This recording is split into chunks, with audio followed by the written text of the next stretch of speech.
아멘. 깨십시오. 일어나시기를 바랍니다. 하나님 말씀 보겠습니다. 하나님 말씀 마태복음 5장 1절로 12절 말씀.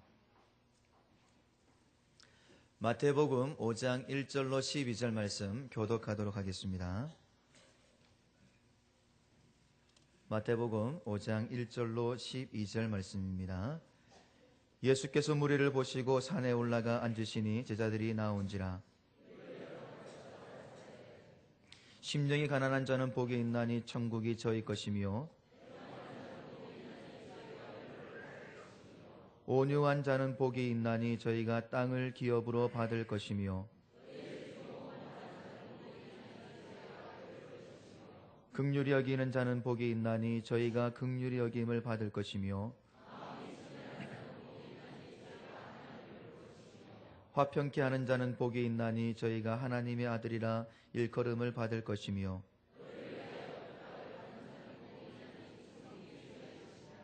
나를 인하여 너희를 욕하고 핍박하고 거짓으로 너희를 거스려 모든 악한 말을 할 때에는 너희에게 복이 있나니 하늘에서 너희 상이 금이라. 너희 전에 있던 선지자들을 이같이 핍박하였느니라. 아멘. 함께 읽었던 이 말씀을 가지고 전홍재 목사님께서 가난한 출발이라는 제목으로 말씀을 증거하시겠습니다. 하나님께서 특별히 준비하신 목사님이십니다. 좀 멀다 싶으면 보통 서울 쪽인데 남아공에서부터 이까지 날아오셔서 말씀을 증거하게 됩니다. 어제 오셨고요. 하나님께서 뭔가 분명히 주실 게 있으시니까 그 먼 곳에서 여기까지 하나님께서 인도하신 줄로 믿습니다. 마음을 여시고요. 하나님이 주시는 그 말씀 목사님 통해 주실 때에 아멘으로 화답하시기를 바랍니다. 목사님 나오실 때에 우리 박수와 함께 할렐루야로 그렇게 환영하겠습니다. 할렐루야.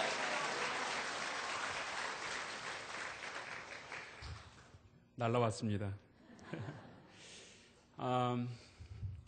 먼저 저 멀리 아프리카 땅끝에 있는 아주 작고 미비한 종을 이렇게 불러주시고 아주 좋은 소문이 나 있는, 그리고 하나님의 영광을 위하여 함께 애쓰고 있는 이런 성도들과 함께 말씀을 나눌 기회를 주신 하나님께 먼저 감사를 드립니다. 여러 가지 어려운 형편 가운데에서도 이런 기회를 주신 당회와 그리고 모든 성도님들께도 감사를 드립니다. 오늘 예배를 놓고 여러 시간을 기도하면서 어떤 말씀을 어떻게 나눌까 생각하던 중에 제 마음에 자꾸 우선되는 것이, 여러분도 아시다시피 그리고 저도 알다시피 굉장히 중요한 시간이잖아요. 그런데 거기에 자꾸 마음을 빼앗기는 거예요. 이래선 도저히 안 되겠다. 그래서 한국에 일주일 전에 도착을 해서 제가 좀 하나님과 직접적으로 또 개인적으로 시간이 필요했습니다.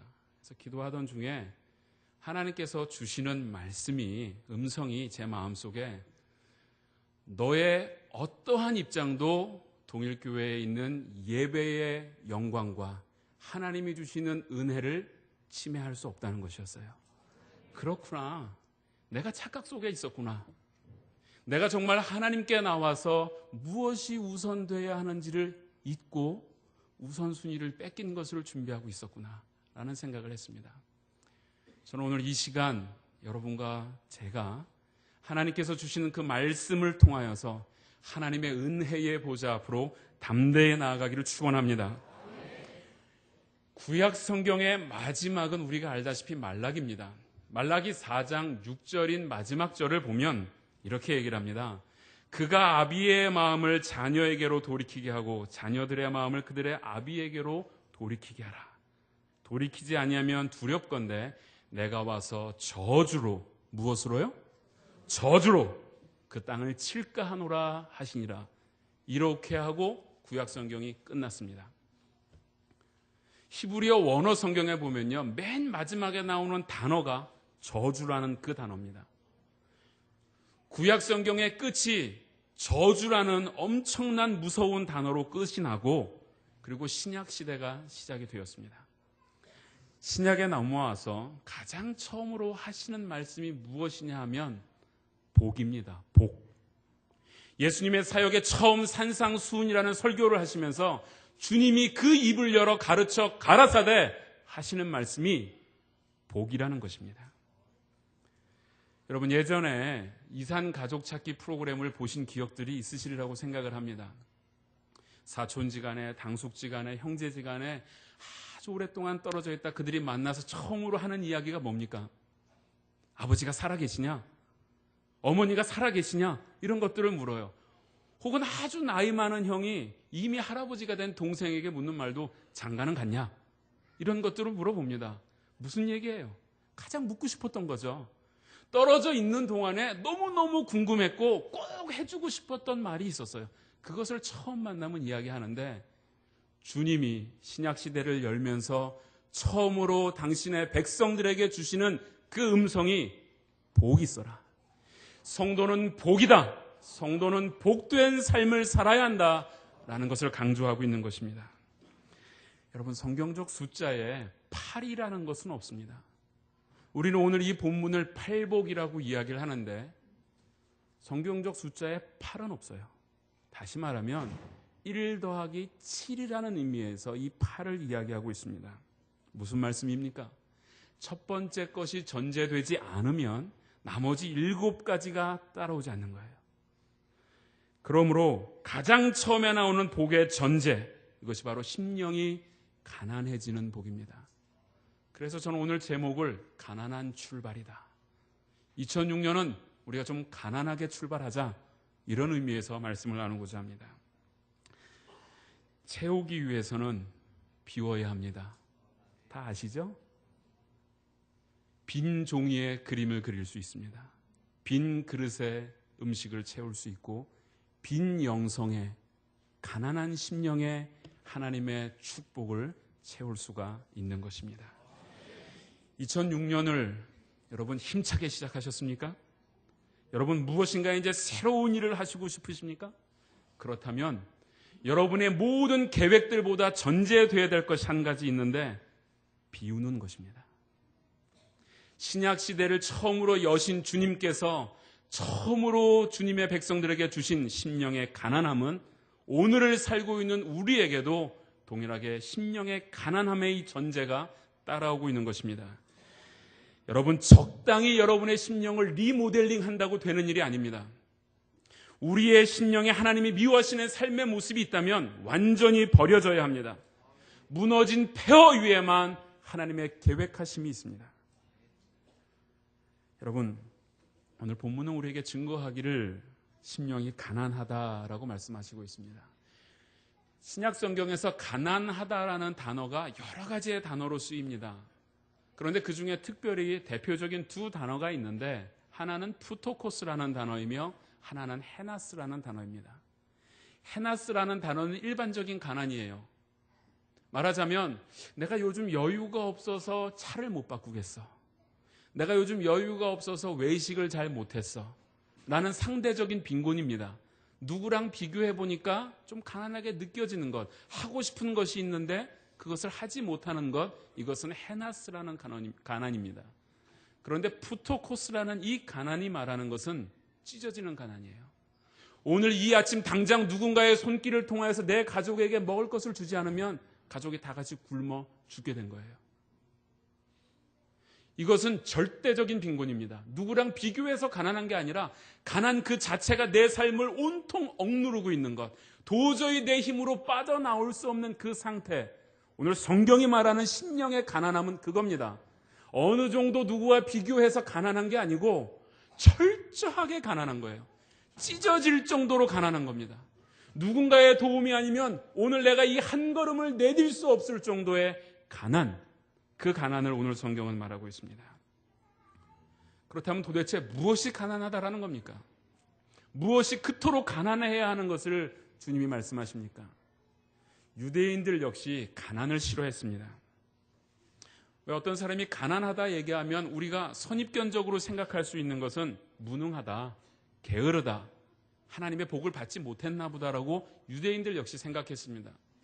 우리나라 사람들의 생각 속에도 가난은 왠지 복과는 거리가 먼 것, 부요함이 뭔가 하나님의 복을 받은 것처럼 여겨지는 그러한 생활 습관들이 우리 가운데 있습니다. 그러나 오늘 본문에서 말하는 가난은 그런 물질의 부요함, 생활에 넉넉하고 넉넉하지 못함의 이야기를 하는 것이 아닙니다. 내용에 있어서 말하기를 심령이 가난한 자. 누가복음 6장 20절에 보면요, 그냥 가난한 사람은 복이 있나니 이렇게 성경이 좀 다르게 표현되어져 있습니다. 그것 때문에 자유주의 신학자들은 이거는 물질적으로 가난한 걸 얘기하는 거다. 우리가 참 청빈한 삶을 살아야 되는 것, 그것을 말하는 것이다라고 그들은 강조를 합니다. 그런데요, 그렇지 않습니다. 산상수훈 전체의 맥락을 통해서 볼 때 주님이 강조하시면서 설교하시는 핵심은 외적인 문제를 얘기하시는 게 아니에요. 긍휼히 여기고 온유하고 의에 줄이고 핍박을 받는 것, 외적인 문제가 아니라 내 내면의 문제, 내 심령의 문제를 놓고 이야기하시고 있는 것입니다. 한번 생각해 보십시오. 물질적으로 가난한 것을 성경이 말하고 있다면 교회가 하는 일들 중에 가장 최악의 일이 뭡니까? 구제하는 일이죠. 가난한 그 자체가 복이 있는데 교회가 뭐하러 구제하는 일을 하겠습니까? 물질적 가난이 정말로 그것이 복이라면 담임 목사님을 비롯한 모든 장로님들과 여러분은 모아서 사람들을 모아서 다 가난하게 만들어야 돼요. 그래야 그들이 복된 삶을 사는 거예요. 성경은 그것을 말하는 게 아니지 않습니까? 가난은 분명히 하나님께서 증거하시기를 심령의 가난입니다. 내재적인 요소, 하나님 없이는 살 수 없다는 그 가난. 이사야서 66장 2절을 보니까 물은 마음이 가난하고 심령에 통회하며 나의 말을 인하여 떠는 자, 그 사람은 내가 권고하려니와라고 약속의 말씀을 주셨습니다. 하나님께서 어떤 사람을 가까이 한다고 말씀하십니까? 마음이 가난한 자, 중심에 통회하는 마음으로 오직 하나님의 구원만을 바라는 그 사람을 하나님이 가까이 한다고 하셨습니다. 여러분에게 이런 하나님의 가까이 하심의 은혜가 있기를 바랍니다. 여러분, 심령이 가난한 자의 특징은 뭡니까? 성경에 보면 어떤 사람이 하나님 나라에 간다고 했나요? 누구의 마음과 같아요? 어린아이의 마음과 같아요. 여러분, 어린아이의 마음의 특징이 뭡니까? 뭐 여러 가지가 있겠지만 그 중에 대표적인 특징을 이야기하자면 의존성입니다. 밥 먹는 것부터 씻고 옷 입고 하는 모든 일들이 이야기는 부모 없이는 불가능해요. 그저 무엇인가 본인이 원하는 대로 되지 않으면 엄마 붙들고 웁니다. 무엇인가 자기에게 필요한 것이 있으면 그저 붙들고 우는 거예요. 100% 의존합니다. 바로 그런 점이 있어야 천국에 간다는 거예요. 내 능력이 아니라 하나님의 능력을 100% 의지하는 그 의존성. 전적으로 하나님이 내 삶을 주장하셔야 된다는 그 의존성이 있어야만 천국이 저희 것이라 그랬습니다. 그러므로 여러분, 우리가 해야 할 일이 뭡니까? 여러분, 먼저 여러분의 무능을 인정하십시오. 우리 솔직히 무능한 자들은 아닙니까? 우리가 뭐 내놓을 게 있습니까? 모르겠습니다만 저는 정말로 내놓을 게 없는 것 같습니다. 하나님의 긍휼하심이 아니면 이 자리에 설 수 없는 작고 미비하며 죄 있는 자 아닙니까? 하나님의 도우심이 아니면요, 여러분, 우리가 2006년 한 해 천국을 경험하실 수 있을 것 같습니까? 못합니다. 전적인 하나님의 의존을 하나님께 의존하고 맡기지 않으면 우리의 삶에 천국이란 있을 수 없습니다. 당시 회당장이었던 야이로를 여러분 기억해 보십시오. 야이로는 회당장이었습니다. 그는 예배와 교육과 재판까지도 맡는 종교적 지도자였고 사회적 지도자였습니다. 그에게 있어서 가장 중요한 걸 얘기하자면 체면이었습니다. 권위였습니다. 그런데 무슨 일이 생겼습니까? 그의 딸이 죽게 되었어요. 절박한 상황이 이 회당장인 야이로에게 다가왔습니다. 딸이 죽게 되니까 어떻게 합니까? 주변의 시선이 중요하지 않았습니다. 자기의 체면이 중요하지 않았습니다. 회당장의 자리를 빼앗길까 두렵지도 않았습니다. 절박한 상황은 예수님께 나아갈 용기를 준 것입니다. 그러므로 심령의 가난은 우리에게 믿음의 용기를 주는 겁니다. 왜 성도들이 기도의 자리에 나아가지 않습니까? 심령이 가난하지 않기 때문에. 그렇지 않습니까? 저희 집 둘째가 올해 6살 되는 여자아이입니다. 이 아이는 초능력자입니다. 굉장한 능력을 소유했어요. 이것은 제가 생각해도 신비의 능력입니다. 여러분 보시다시피 제가 무게가 좀 나가서 어지간히 저를 흔들어서는 제가 움직이지 않습니다. 한번 자리에 앉으면 변함없이 앉아 있습니다. 그런데 저희 집 둘째는 능력이 있어요. 그저 울먹이기만 해도 왜? 무슨 일인데? 제가 일어납니다. 저희 집 큰아이는 초등학교 4학년이 되는 남자아이입니다. 이제는 체면이 생겼어요. 지 주제에 뭐 할 줄 안다고 뻐겨요. 어지간한 것 아빠한테 도움을 안 청해요. 저는 안 도와줍니다. 둘째는 저를 움직이는 능력이 있어요. 우니까 그냥 붙들고 울어요. 그러면 뭐 달라고 안 해도 뭐가 필요한데? 라고 내가 물어봐요. 왜요? 저는 아버지잖아요. 여러분의 아버지는 누구십니까? 여러분의 필요를 아십니다. 여러분보다 여러분을 더 잘 아세요. 그분은요, 지금도 성령님을 통해서 말할 수 없는 탄식으로 여러분의 기도의 자리에서 같이 중보하고 계시는 분입니다. 여러분, 그 아버지가 바로 저와 여러분의 하늘 아버지이십니다. 여러분에게 해결할 문제가 있습니까? 그런데 그것을 들고 기도의 자리에 나오지 못하고 내 계획 속에 무엇인가 될 것 같습니까? 여러분, 문제를 들고 하나님께 나아오십시오. 쉬워요. 되게 쉬운 문제예요. 여러분, 그냥 낮은 자리, 어린아이처럼 그저 그냥 그 주님의 이름을 부르면서 한번 울어보세요. 여러분 혹시 울어보신 지 너무 오래전 기억 아닌가요? 하나님 앞에서 내 문제를 놓고, 내 가정의 문제를 놓고, 내 교회와 우리 한국 교회의 문제를 놓고, 조국의 현실을 놓고 울어보신 적이 혹시 너무 오래되신 거 아닙니까? 여러분, 그냥 우십시오. 그냥 붙들려 보세요. 하나님이 그 안에 성령의 놀라운 은혜를 채워주시는 것입니다. 부산의 목사님들은 회를 좋아하신다고 들었습니다. 저도 부산에서 6년 정도 가까이 살았는데 서울에서 제가 30년 넘게 평생 먹어본 회보다 6년 동안 먹은 회가 몇 갑절이나 많았습니다. 목사님들은 생선회를 아주 좋아하는데 좋아하지 않는 회가 있으시대요. 그것은 뭐 재직회나 교회의 각종 회는 좋아하시지 않는다고 합니다. 사실 교회에 너무나 우리 의견이 가득 차 있지 않습니까? 회의를 할 때마다 우리의 주장, 내 생각 너무 분명해요. 여러분, 그 전에 그 회의의 주인, 교회의 주인은 누구십니까? 하나님 아닙니까? 피로 사신 교회예요.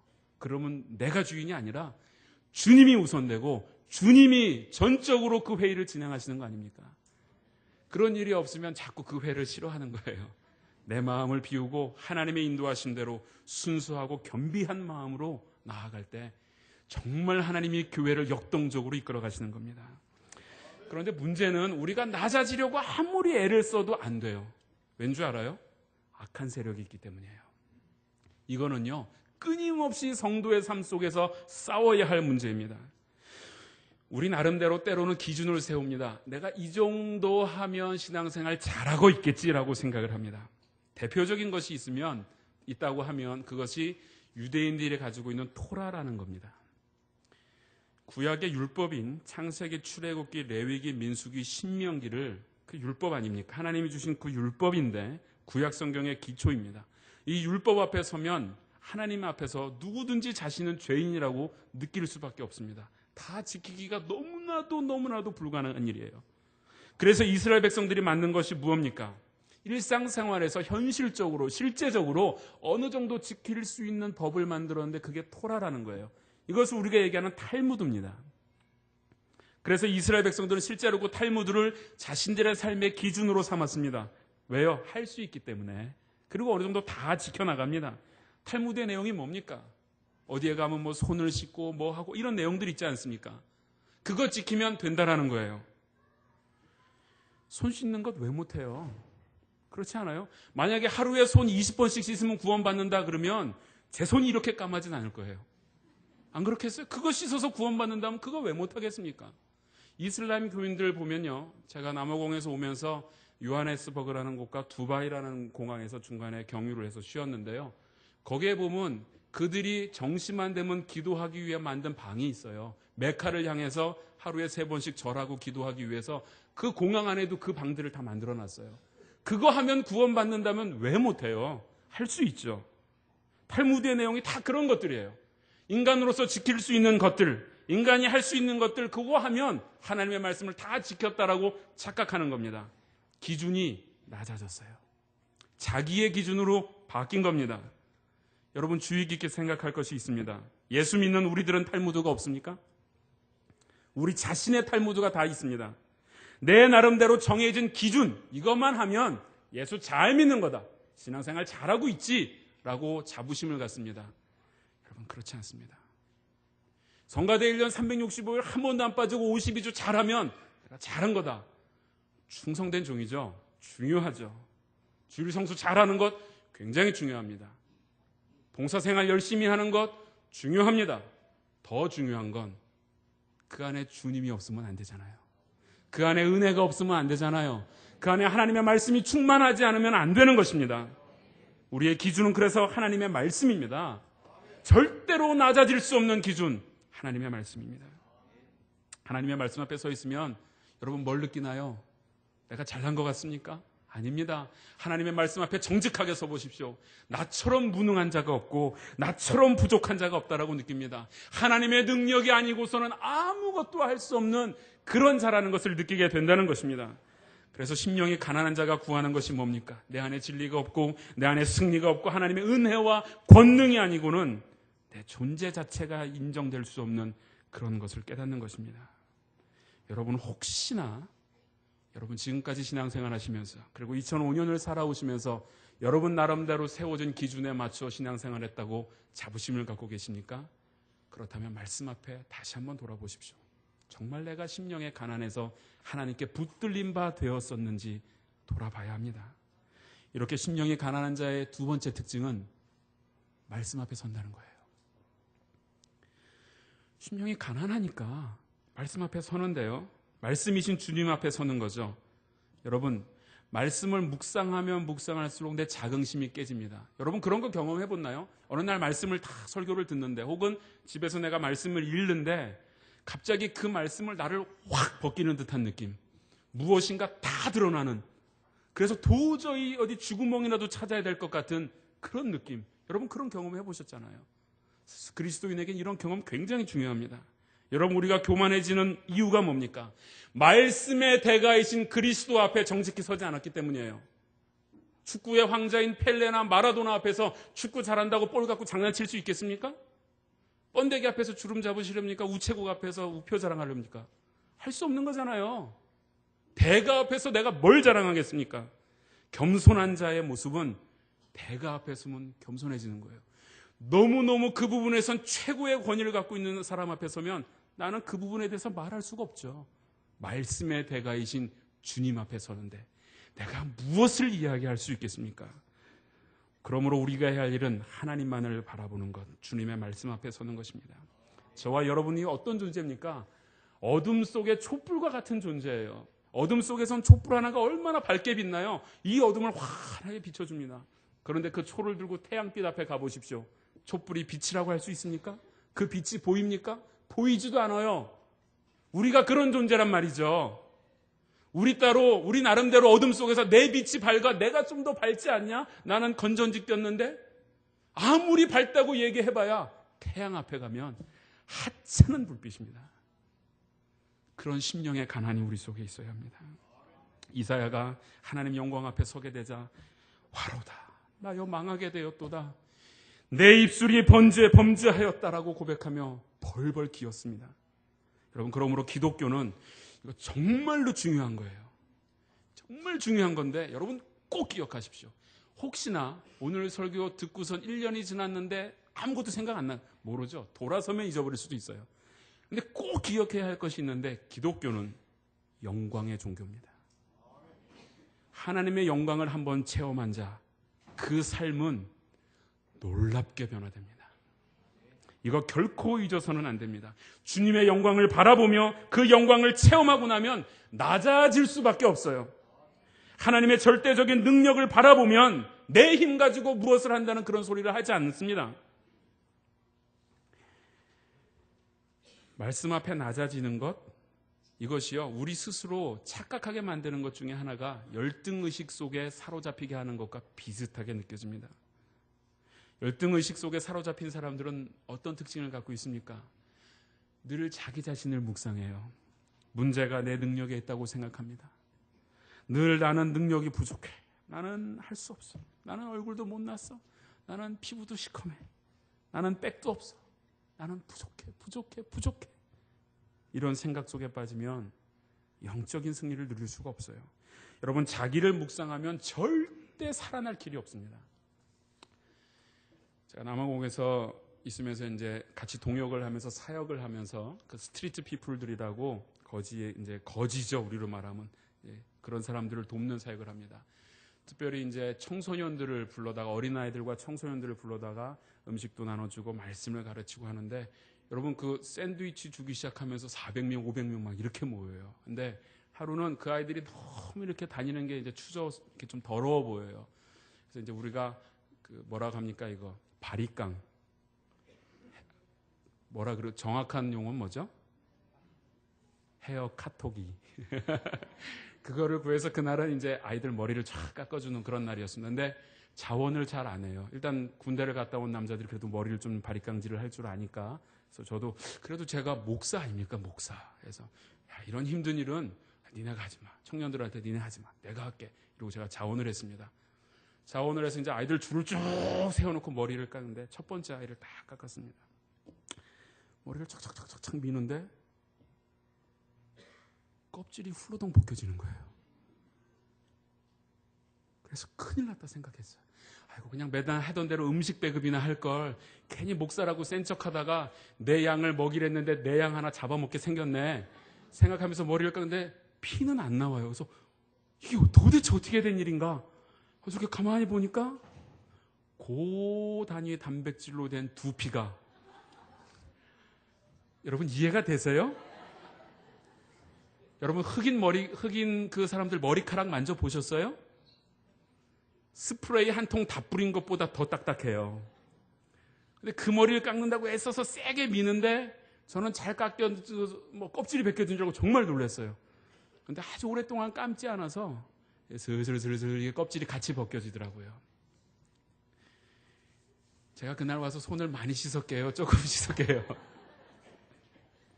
여러분, 그런데요, 이 사람들이요, 자기 처지를 봤으면 살아갈 용기가 있었을까요? 안 봐요.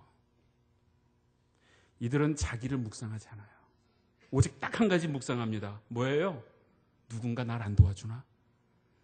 길거리 가다가 차가 스톱사인에서 쓰면 순식간에 흑인 아이들이 우르르 달려들어서 돈을 달라 그래요. 얘네들이 묵상하는 거는 누가 나 먹을 거 안 주나? 오늘 누군가 도움의 손길이 없는가?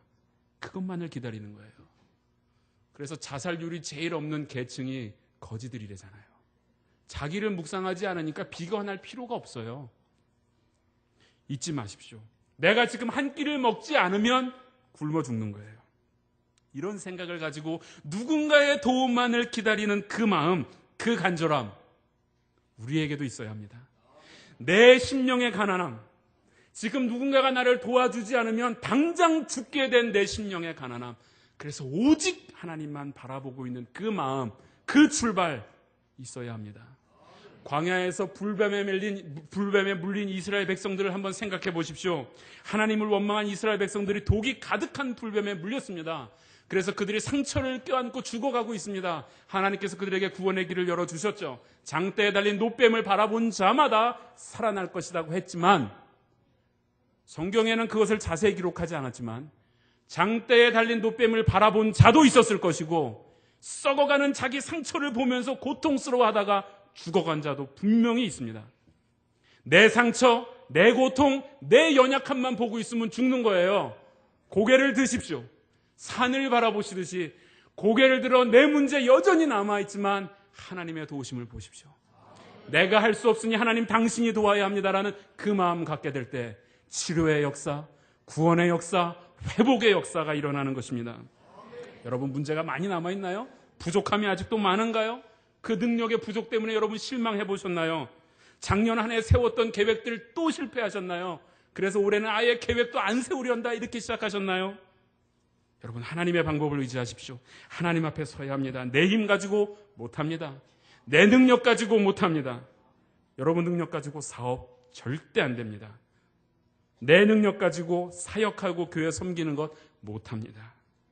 그런 마음 갖는 것, 그래서 기도하고 부르짖고 하나님을 의존하는 것, 이게 심령의 가난이라는 거예요. 여러분, 이 심령의 가난한 자에게 주시는 복이 마지막으로 뭡니까? 뭐가 저희 것이에요? 심령이 가난하면 돈을 푸대기로 줘요? 천국이 저희 것이며. 믿으십니까? 아멘입니까? 천국이 우리 거예요. 이야, 여러분 놀랍지 않습니까? 그저 가난해지려고 좀 애썼더니 하나님이 주시는 게 뭐 조그만 선물이 아니라 천국을 주신대요. 천국을. 도대체 이 땅 가운데서 살면서 누릴 수 있는 그 천국 뭘 말하는 거예요? 천국은 죽은 뒤에 요단강 건너가 입장할 수 있는 그 나라를 의미합니까? 물론 그 나라죠. 그러나 지금 말씀하시는 천국 그거 아니잖아요. 천국은 영원한 하늘나라에서 우리에게 주어질 뿐만 아니라 오늘날 우리의 삶 속에서도 이루어지고 있는 것이 바로 천국입니다. 주기도문에서 뜻이 하늘에서 이룬 것 같이 땅 위에서도 이루어지는 그 천국 아닙니까? 누가복음 17장 21절에 보면 바리새인들이 주님께 나와 물어봅니다. 도대체 하나님 나라가 언제 임합니까? 그때 주님이 하신 말씀이 뭡니까? 하나님의 나라는 볼 수 있게 임하는 것이 아니요 또 여기 있다 저기 있다고도 하지 못하리니 하나님 나라는 너희 안에 있느니라. 그렇게 선언해 주셨습니다. 이 말씀이 여러분의 심령 가운데 믿음으로 뿌리내리길 바랍니다. 천국을 심령 가운데 소유한 사람은 살만 나요. 진짜 살만 나요.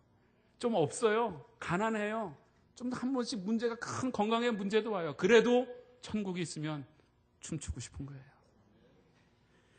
성경에 보면 천국에 대해서 로마서 14장 17절에 하나님의 나라는 먹고 마시는 것이 아니라 의와 평강과 희락이라고 했습니다.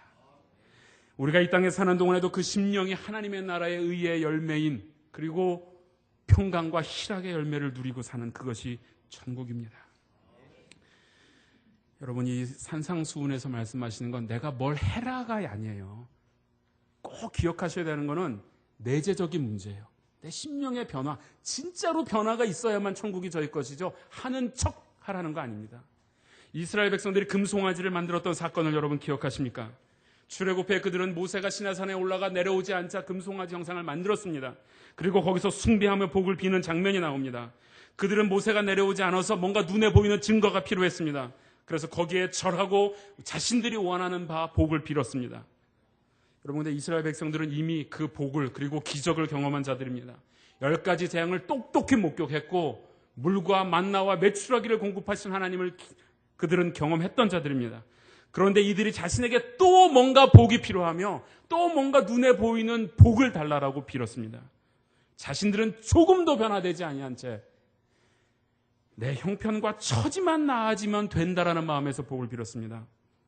하나님이 그들에게 기적을 베푸시는 것은 물론 그들의 현실을 채워주신 하나님의 인자하심이 있습니다. 그러나 무엇보다 하나님이 원하시는 것은 그 기적들을 통해서 그들이 진정으로 신앙으로 성숙된 자가 되기를 바라셨어요. 그들은 자신들은 변화되지 않은 채 오직 물질적으로 외형적으로 주어지는 것만 바라니 금송아지를 만들었던 거 아닙니까? 여러분, 혹시 여러분의 삶 속에 여러분 스스로의 변화의 노력과 신앙의 의지 없이 무엇인가 내 안에 금송아지를 만들어가고 있지 않습니까? 어쩌면 우리 다 전부 다 그런 마음을 품고 있을지도 몰라요. 나는 하나도 변화되지 않았는데 그냥 거기에다가 복을 부어달라고 합니다. 이건 기복신앙이고 샤머니즘 아닙니까? 나는 전혀 변화되지 않았고 범죄한 그대로 있는데 내면에 어떤 변화도 없어요. 기도도 안 했고 순종도 안 합니다. 단지 복만을 부어달라는 것, 그것은 금송아지 신앙입니다. 그러므로 참된 복, 그것은 상황이 변화되는 것이 아니라 뭐가 변화되는 겁니까? 내가. 누가요? 네가 아니고 내가. 주님, 내가 여기 있사오니 쟤를 보내세요. 그거 아니에요. 주님, 내가 여기 있습니다. 내가 변화되는 것, 내 안에 되는 신앙의 출발입니다. 여러분, 하박국 선지자의 고백을 한번 들어보십시오. 여러분 잘 알고 있지만 이 고백을 다시 한번 이 신년에 여러분 한 해를 시작하시면서 한번 들어보십시오. 비록 무화과 나무가 무성치 못하며 포도나무에 열매가 없으며 감람나무에 소출이 없으며 밭에 식물이 없으며 우리의 양이 없으며 외양간에 소도 없어요. 거지 중에 이런 상거지가 어디 있습니까? 그런데도 불구하고 나는 여호와를 인하여 즐거워하며 나의 구원의 하나님을 인하여 기뻐하리로다. 보세요, 여러분, 조건이 변했나요? 상황이 변했습니까? 아니에요. 상황은 하나도 안 변했는데 하박국 선지자의 속사람이 변화되니까 천국을 누리는 거예요. 이런 기쁨을 누리는 그 삶이 어떻습니까? 세상의 풍조에 휘말립니까? 아닙니다. 세상의 물질과 이익을 따라 죄의 자리에 섭니까? 그것도 아니에요. 가난하다고 세상에서 성공하지 못했다고 좌절합니까? 그것도 물론 아닙니다. 결코 그럴 수 없습니다. 다시 말해 천국을 그 심령에 소유하는 복을 누리는 자는 그 삶 자체가 변화되는 것입니다. 주께서 나의 슬픔을 변하여 춤이 되게 하시며 나의 베옷을 벗기고 기쁨으로 띠띠우셨나이다. 아멘입니까? 이 축복을 누리시길 바랍니다. 여러분, 이런 찬양의 고백이 있지 않습니까? 높은 산이 거친 들이 초막이나 궁궐이나 내 주 예수 모신 곳이 같이 1절부터 다시 한번 찬양할까요? 여러분, 이 고백을요, 여러분 마음속에 진정된 고백으로 한번 해보십시오. 하늘나라가 여러분 것입니다. 내 영혼이 은총 입어 중환죄 짐 벗고 보니 슬픔 많은 이 세상도 천국으로 화도다. 할렐루야 찬양하세. 내 모든 죄 사함받고 주 예수와 동행하니 그 어디나 하늘. 3절 같이 찬양합시다. 높은 산이 거친 들이 조막이나 궁궐이나 내 주 예수 모신 곳이 그 어디나 하늘나라. 할렐루야 찬양하세. 내 모든 죄 사함받고 주 예수와 동행하니 그 어디나 하늘나라. 사랑하는 성도 여러분, 주님은 여러분이 복되시기를 바랍니다. 제가 바라는 게 아니고요, 주님이요. 주님이 여러분이 복 받기를 바라시고 있습니다. 그것이 창조 때부터 지금까지 변함없으신 하나님의 뜻입니다. 생육과 번성과 충만의 복을 허락하신 하나님께서 단 한 번도 변함없이 오늘도 여러분에게 하시는 말씀, 복되라, 복을 누려라, 천국을 소유하라, 이렇게 말씀하시는 것입니다. 이 시간 함께 잠시 통성으로 우리가 기도하는 시간을 한번 잠시 가졌으면 좋겠습니다. 지금도 여러분의 마음에 혹시나 무엇인가 여러분의 계획과 여러분의 의지와 여러분의 능력으로 가득 차서 비우지 못하고 있습니까? 아니면 하나님이 미워하시는 생각과 죄성이 여러분 안에 남아 있습니까? 이 시간 주님 앞에서 고백하며 비우십시오. 심령의 가난을 체험하십시오. 성령의 능력으로 이 시간 하나님 우리의 심령을 만지시고 깨끗게 하셔서 이제 새롭게 시작하는 이 한 해 새 일을 시작하는 우리 자신, 우리 가정, 우리 교회, 우리 민족이 되게 해달라고 기도하십시오. 하나님의 충만한 인재와 영광이 여러분과 함께 하실 것입니다. 함께 통성으로 기도하시겠습니다. 하나님, 이 시간 우리 가운데 주의 은혜를 부어 주시니 감사를 드립니다. 하나님, 심령의 가난한 자가 하나님의 복을 누리며 하나님의 천국이 저희 것이라고 약속하셨사오니 이 시간 동일의 모든 가족들이 참으로 그 심령의 가난을 누릴 수 있도록 인도하여 주시며 주의 성령으로 우리를 인치시고 주의 성령으로 만져 주시기를 원합니다. 하나님, 우리의 심령을 만지셔서 깨끗게 하셔서 이제 새 일을 시작하게 하시고 우리 자신이 변화되게 하셔서 오직 하나님을 바라보며 나아가면 우리의 삶들이 될 수 있도록 인도하여 주시옵소서. 하나님의 영광을 만나게 하여 주시옵소서. 하나님의 은혜를 체험케 하여 주시옵소서. 하나님만을 전적으로 의존하며 살아가는 우리의 심령들이 되도록 주님 축복하여 주시기를 원합니다. 그래서 참으로 우리의 삶이 변화되어 하나님의 영광을 드러내며 살아가는 우리의 삶이 되도록 축복하여 주시옵소서. 주님, 복의 근원 되신 하나님, 오늘도 우리가 이 세상 가운데 가장 복된 자로 살기를 원합니다. 먼저 우리의 심령이 가난해지는 역사가 있게 하여 주시옵소서. 비우는 역사가 있게 하옵소서. 철저히 하나님만 의존하고 사는 심령들이 되게 하여 주시옵소서. 그래서 2006년 한 해도 우리 각인의 심령과 가정과 그리고 교회와 우리의 사역터 안에서 늘 천국을 경험하고 소유하고 살아가는 주의 복된 성도들 되게 하여 주옵소서. 주 예수 그리스도의 이름으로 기도드립니다. 아멘.